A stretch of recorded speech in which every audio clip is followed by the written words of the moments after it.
Yo, hello guys, and welcome back again to another WordPress tutorial. In this video I will be showing you how to duplicate a page and to how make copy of anything you want. So how you can do that? First of all, please make sure that you have the dashboard opened. If you have it opened, that's good. If you don't have it, just go ahead and open wordpress.com/wp-admin, and from them you will be able to see this page. Of course, you will have to add your username and password to log into this page. So now after this page will be opened, go ahead and go to a page and let's create a page. So let's make this page something like that, and let's add a picture, online image. Let's add an image. Let's add how can I do this?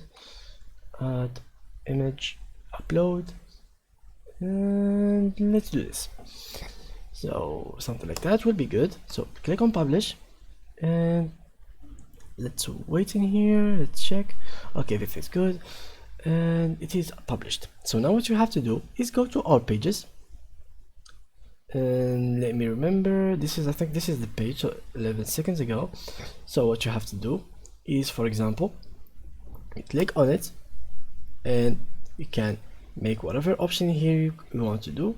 Here we can do whatever you want, but what you have to do is go to it again. For example, this is the page that you have did.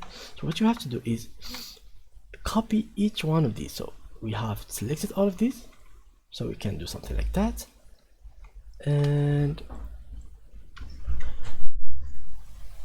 sorry guys for the interruption. So now what you have to do is only like copy all of these. Copy this, copy this, copy these blocks, and you can make duplicate. So just like so, you can duplicate your blocks or pages or whatever it is. So just like that, you can see duplicate.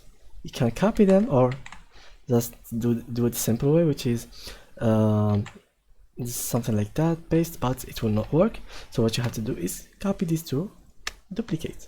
That's how you can actually duplicate something in WordPress, guys. So thank you guys for watching and see you in the next tutorial. Bye bye.